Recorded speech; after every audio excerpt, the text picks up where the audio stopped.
Hey everybody, welcome to another edition of Market Update. We've got our very own Stacy Chevalier from Seattle, Washington, an area manager for us.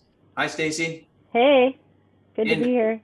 and Kent Smith, Stacy's partner in crime for recruiting and sales development. Hello, hello. So Stacy, you run the largest branch in the company and you're in a really awesome market. I'm just kind of curious, like what do you see going on in the Pacific Northwest and some of the markets you're in, from your vantage point?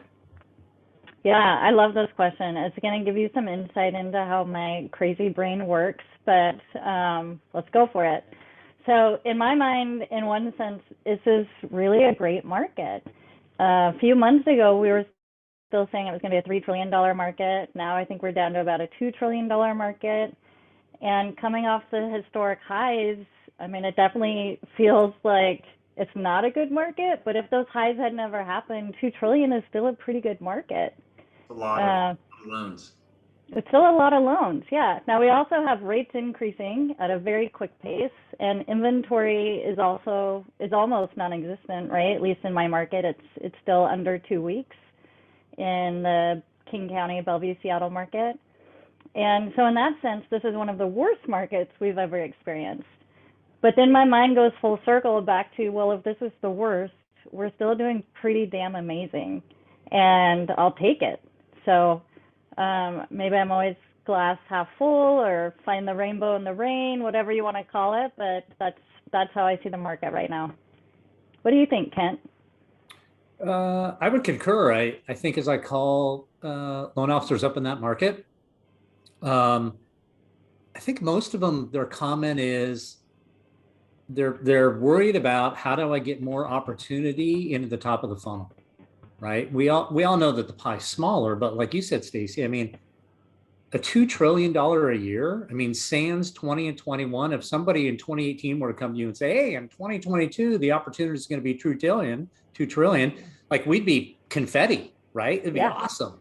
yeah, Um, and the past 2 years happened, and I think again, it's a lot of loan officers thinking, okay, so the pie's getting smaller. How do I get more opportunity in the top of the funnel? Because it's going to be a numbers game, right? yeah. More than ever, at least more than the past 2 years. And I think here at Loan Depot, and specifically up in your market, Stacy, right, taking advantage of our lead program, right, DPLP has been huge for loan originators up there that just want more opportunity. Now, whether they close or not, or they close 20% of them or 10% of them, I mean, it's better than zero. Yeah. Hey, And did you see a lot of the DPLP leads from last year that have been incubated? Like, is inventory opening up, or is there like conversion of more of those over time because they've been incubated for so long? Yeah, they if you manage them the right way, I would say some of them can take 6 months to a year to convert. So don't lose those leads. Definitely take care of them. And they probably made offers on different properties, right? That they didn't get. So it's just kind of the next one that pops up and just stay with them. Yeah, yeah. And as rates go up, I mean, our market, we're starting to see the inventory come back a little bit, but it's still very, very low. Yeah. So where do you see the market going? I mean, do you think inventory will open up? Are people thinking that housing prices are high and now it's time before summer's over to get their house on the market before the holidays? Or is that kind of stuff less part of the equation in the Pacific Northwest? Oh man, I think after the pandemic, I learned to just never expect anything in this industry. But I do believe that the market and rates will stabilize. It is chaotic right now, but it's not going to last forever. My hope truly is that prices will level off. I'm a homeowner. I love the appreciation, but it would really be great for home prices to level off to allow those that haven't bought to have access to buying a home. I think the security and peace of owning a home for those that want this dream, it needs to be in reach, and right now it's not. So I'm hoping it does slow a bit. But I don't see in our market, our jobs are strong. We have huge amounts of tech companies moving in, so it doesn't appear that we're going to have any relief as far as catching up to A the lot of limited. demand and not enough Hmm. supply, right? Which is what it Yeah. always boils down to. Hey, so having all those things in place, like, and especially with these last 2 years under our belt, what are you doing as a leader to kind of help shepherd your team through this transitioning market and come out the other end, stronger? Yeah, well, I'm a non-producing manager, so my favorite thing to do is to help the team. And I saw the market shifting probably last August. And so we took a stance about a year ago of just helping the team get used to the changing market, kind of going back to basics. So every week it's like a coaching call. I'm not going to call myself a coach, but we do go through every week. Here's some ideas to help you. Here are activities to go do. And it's truly all encompassing, from mental health to sales to a work-life balance, everything from going to open houses to creating vision boards. And we're just staying really connected on and focused on doing the right activities each week in this changing market to continue the business coming in. And I think because we started it so long ago, it has helped us through this time. Like, we're not panicked, we're not stressed, we are just doing what we need to do each day, and our volume is still staying there where it needs to be.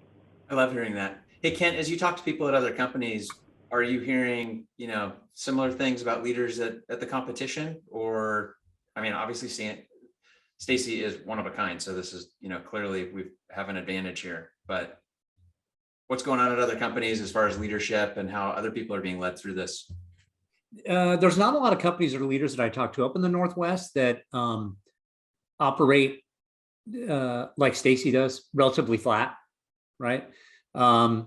Most of the companies that I speak to that have a role similar to Stacy, that's a area role or a regional role, they're kind of not connected with the street, for the lack of a better term, right? Not relevant to their originator, and they really leave it up to the branch manager. And the challenge is, what I'm seeing is most of those branch managers are high producers, if not the top producer in the branch, which inevitably presents its own conundrum, right, when you run up against that situation. Because my opinion is, of a branch manager, your first responsibility is coaching and training and developing the LOs in your branch. Your second responsibility is recruitment. And then your third responsibility is your personal production. Well, for those of us that have been in the industry for a while, we know that's not the way it really looks, right? It's personal production, coaching, training, and developing, and then recruitment, candidly, isn't even on the first page, right? But it's something that when they get pushed to do it or challenged to do it, they do it, and it's, oh, I have to do that. So it's very unique in the ways that Stacy has it set up, and it's a everyday, multiple times a week engagement of them, providing them with tips, tricks, thoughts, counseling, mentoring, shoulder, whatever you want to call it, right? To just keep them, I don't even know if focus is the right word, but just present, right? I mean, just focus on the things you can control. And interest rate we can't control, inventory we can't control, stuff going on around us we can't control. Just, hey, do the basics when you get up every day. And as you continue to do that, you'll see wins down the road, and you'll be in a better position to have success and reap reward when the time comes, right? And candidly, I think a lot of other companies right now are focusing on damage control, right? It's like the dam's got a lot of holes in it, and they're trying to figure out where the next one's going to come from. And they're working too much in the business, not working on the business for 12 months down the road, right? So anyway, maybe a long-winded answer to your question, but no, it was a great answer. It's refreshing to actually just witness what active leadership and kind of focusing on the direction and bringing people with you. But they control their attitude, and you can give them the activity and just rally the troops. But it's awesome to watch what you've been doing, Stacy, from where I sit. And I love how you and Kent work together. And I know there's been some additions too over the last month, right? Yes, we have. And I think part of it is to what Kent said. It's so important for me to stay close to the street. I've had mentors in the past, and I'm always just in awe of how they can stay so connected to some of us at a national level. And so at a very minor local level like I'm at, I've really tried to do that. And it's funny, like I'll send a note out to the team and I'll get a lot of responses back that are like, wow, like how do you do it? You really seem to care. And I'm like, because I really do care. Like I care about you. Yes. And I just think it's such an unusual, I guess, thing in this industry. But yeah, I love recruiting. So and maybe it's because I don't produce Kent. So it is one of my top things that I work on. I think we have a very unique culture and a great support being at Loan Depot. And so I love to share the story. And I really think that if you can grow that right culture and stay true to what you're building, it will propel your success and also guarantee continued success. So for anyone out there growing a team, one, make sure you're at the right company, but two, if you are, like really protect that culture and be patient and find the gems for your own team, area, region, whatever that looks like. But yeah, we've brought on six really great people in the last month. We have offers out ready to go for the next 30 days. So for a few months it was kind of slow, but we just stayed making the dials and trying to find the right diamonds for our team.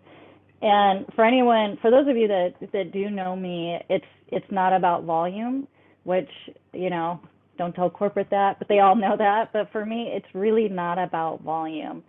And I hope my story proves that you can still find success when you focus on really good humans.